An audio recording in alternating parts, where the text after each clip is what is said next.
Quanto aos seus efeitos adversos, os glicocorticoides acabam interferindo na função mineralocorticoide.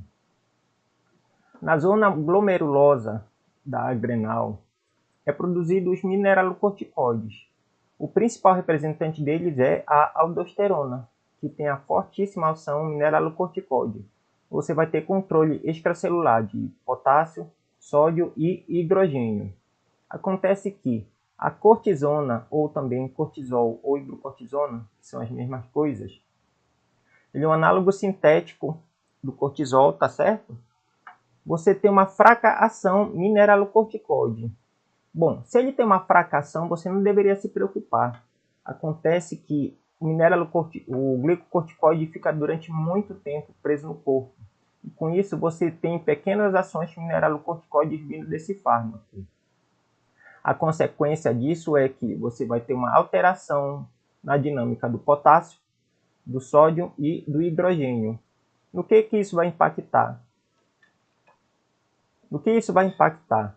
Você vai começar a ter problemas de reabsorção de sódio, problemas na excreção de potássio e problemas na manutenção da pressão arterial a longo prazo, tá certo? Além da própria disfunção renal, tranquilo? Bom, o aumento da função mineralocorticoide por uso de corticoide vai impactar no quê?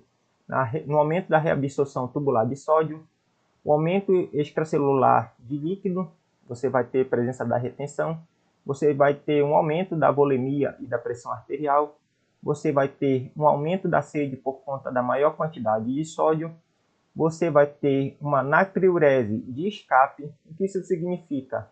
Você fica tão retido, você absorve tanta água, que seu corpo não consegue prender essa água que está sendo reabsorvida. Então, por conta da pressão que está aumentada, você acaba tendo esse escape desse líquido, escape dessa urina, tá certo? Mas isso acontece de forma muito danosa, porque isso acaba forçando os rins. E você tem uma diminuição da concentração extracelular de um potássio. Isso acaba levando à falência renal por conta de um aumento da pressão arterial, tá certo? Então, aumento da concentração de sódio, aumento da volemia e aumento da pressão arterial, isso acaba forçando demais o rim e isso leva a uma falência renal. Bom, efeitos adversos. Quando nós falamos de glicocorticoide, nós temos que levar em conta o hiperadrenalinismo. O que isso significa? Você tem um aumento, seja ele fisiológico, no caso seria patológico, você tem um aumento patológico das quantidades de cortisol que alterariam a função mineralocorticoide, tá certo? Então, o que isso acabaria acontecendo? Além da disfunção mineralocorticoide, você teria uma alteração no metabolismo da glicose, você teria uma face no formato de lua cheia, você tem acúmulo de lipídios na face, acúmulo de lipídio na região abdominal, acúmulo de lipídio na região da corcova. É bem conhecido esse sinal clínico, a chamada corcova de búfalo. Então, é muito característico. Face no formato de lua cheia, abdômen dilatado e acúmulo de gordura na região do dorso, que é chamado de corcova de búfalo.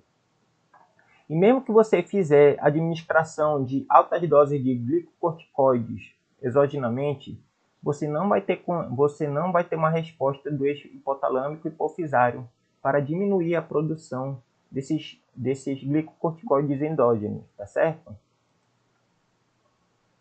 Por conta da alteração do metabolismo do açúcar, você pode ter uma lesão neuropática, tá certo? Lesão dos nervos. E por conta da alta quantidade de glicose no seu sangue, você pode até mesmo entrar em coma, tá certo? Então, o uso de glicocorticoides a longo prazo promove todo esse tipo de risco, principalmente por conta do aumento das concentrações sanguíneas de glicose, tá certo? Bom, como é que você pode fazer rastreamento do uso de glicocorticoides? Você tem que avaliar o sódio, o potássio, a glicose sanguínea. Você também pode avaliar a hemoglobina glicada. que é um teste bem mais sensível para avaliar os seus últimos períodos. É um teste que vai rastrear o que tem acontecido com seu corpo nos últimos 3 meses, tá certo? Você pode avaliar a função renal medindo TGO, TGP e gama-GT. Você vai medir ureia e creatinina para ver se está rolando a filtração bacana do seu rim, para ver se não está ficando nenhum tipo de metabólito tóxico. Você avalia com esses dois para ver se está rolando uma filtração legal. E você tem que fazer o acompanhamento da pressão arterial, além da avaliação física, para ver se tem a face em forma de lua cheia, para ver se tem o abdômen mais dilatado, para ver se tem a corcova de búfalo, tá certo?